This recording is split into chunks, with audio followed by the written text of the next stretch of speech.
और आज राममय को गई है ये हर्रा खेड़ा की भूमि। मैं इस वक्त खड़ी हूँ बैरसिया और बैरसिया के हर्रा खेड़ा गाँव में, जहाँ आयोजित हुआ है राममय साप्ताहिक का आयोजन, और जहां आज हमारे साथ उपस्थित है पंडित देवेंद्र भार्गव जी, जो इस वक्त व्यास मंच पर विराजमान है। और आज हम उन्हीं के साथ में चर्चा करेंगे कि राममय कथा जो आज हुई है लोगों को संदेश क्या है।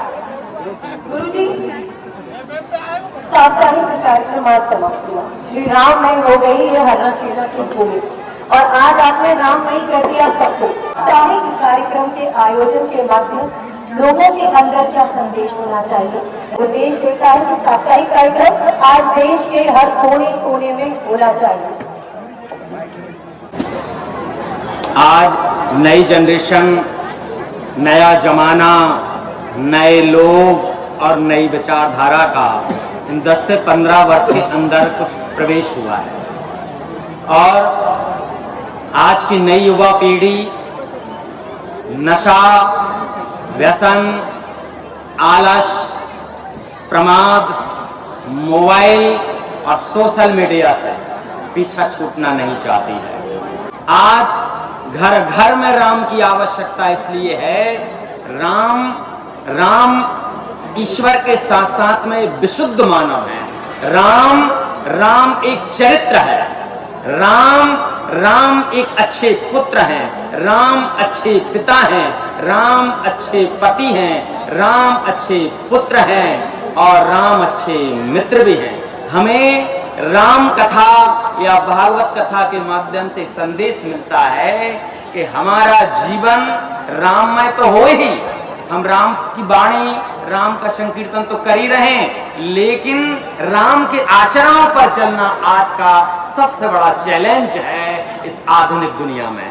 कोलू खेड़ी सैमरी हर्रा खेड़ा में श्रीमद् भागवत कथा का आयोजन का मुख्य उद्देश्य सिर्फ कथाएं सुनाना नहीं है, संगीत सुनाना नहीं है, भजन सुनाना नहीं है, नृत्य कराना नहीं है।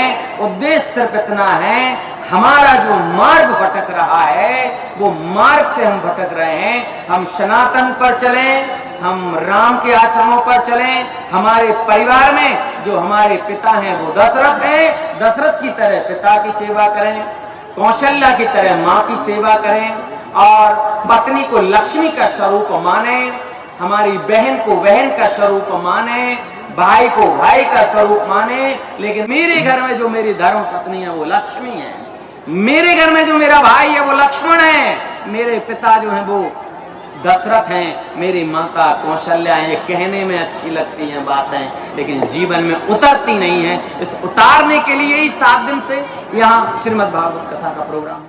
बेहतरीन बात आपने कही कि लोगों के अंदर राम कथा नहीं, राम चरित्र विराजमान करना है, चित्र नहीं चरित्र विराजमान करना है। क्योंकि जैसे एक छोटा सा स्पोर्ट राम की धुन में आपसे और सुनना चाहेंगे। राम भद्राय रामचंद्राय वेदसे रघुनाथाय नाथाय सीताया पतये नमः।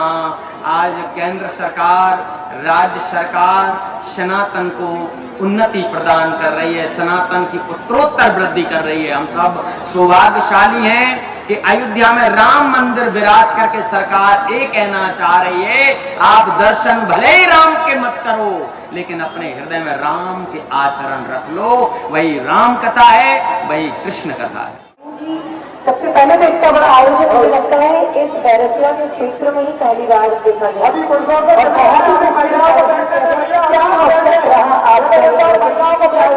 भागवत कथा क्या होती है, आज से करीब 2-4-5 साल पहले की बात है। बड़े बड़े ब्राह्मणों से, विद्वानों से भी मैंने बात की कि भागवत कथा से क्या होता है और ये क्यों कराते हैं लोग। तो मुझे उसका जो बताया लोगों ने कि भाई इससे जो अपने पूर्वज हैं, पितृ हैं, वो सारे दोस्त भागवत कथा करने से फिर तो समाप्त हो जाते हैं, और इसके अलावा 7 पुश्तें आपकी जो है इसमें तर जाती हैं जो भी भागवत कथा कराते हैं। और भागवत कथा कराना आसान बात नहीं है। अगर जिसकी होनी होती है, जिसकी किस्मत होती है, जिसके पितृ उसके ऊपर मेहरबान होते हैं, वही ये कथा करवा पाता है। तो मैंने कहा ठीक है, कहीं ना कहीं हम भी इसमें आगे बढ़ेंगे और ऐसा आयोजन करेंगे। फिर मेरे मन में विचार आया कि बद्रीनाथ में तो हम कथा कराया है, तो बहुत अच्छा रहा, वो बड़ी बात है। बद्रीनाथ जो धरती का स्वर्ग है वहाँ आप कथा करा के आए हो, लेकिन हमारे गांव के, हमारे परिवार के, हमारे जो लोग हैं, हमारे जो पुरखे थे, और उनको अगर कुछ उनका करना है, उद्धार करवाना है, तो फिर हमें हमारे ग्राम में ही ये कथा का आयोजन करना पड़ेगा। तो फिर इसी विचार से मैंने गुरुदेव से बात की। गुरुदेव बोले आपका बहुत अच्छा विचार है, लेकिन अभी अपन ने बद्रीनाथ जी में कथा करिए, क्या वीरन जी इतनी जल्दी ये होना संभव है? मैंने कहा गुरुदेव आप तैयारी करो, सब ईश्वर की कृपा है, और मेरे भोलेनाथ जो मेरे पिता हैं, मेरे गुरु हैं, उनका आशीर्वाद है, और उनके आशीर्वाद के स्वरूप उनके संरक्षण में अपन ये आयोजन करेंगे, और हनुमान जी महाराज की कृपा से, भगवान श्री राम की कृपा से, माता सिद्धि की कृपा से आयोजन अपना अच्छा होगा। लेकिन फिर भी उस जो सोचा था उससे कई गुना ज़्यादा, जो हम कल्पना नहीं कर रहे थे, उससे अच्छा हमारा ये भागवत श्रीमद् भागवत कथा का आयोजन हुआ भगवान भोलेनाथ की कृपा से। बस यही बोलना चाहूँगा मैं तो सबसे कि भैया कोशिश करें कि ये हर गांव में, हर परिवार में कोई ना कोई किसी भी तरीके से, जरूरी नहीं कि बहुत बड़े स्तर पे की जाए, छोटे स्तर पे भी आप करें, लेकिन भागवत कथा करें। इससे आपकी 7 पुश्तें तर जाएंगी, आपके पितृ आपको बहुत बहुत आशीर्वाद देंगे, और आप बहुत आगे बढ़ोगे, बहुत तरक्की करोगे, और आपकी सारी जो बाधाएं आती हैं वो सारी बाधाएं नष्ट हो जाएंगी। सब ईश्वर की कृपा होगी। जय श्री राम। बिल्कुल सही कहा। सनातन को आगे ले जाने के लिए सबसे पहले जरूरी है सनातन संस्कृति को अपनाना।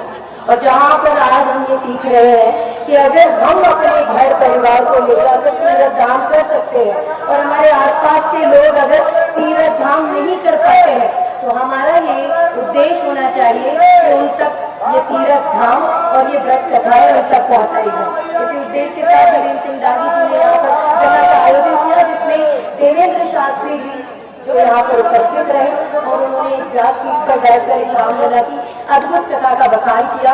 यही है राम की भक्ति, और यही है लोगों में सनातन संस्कृति।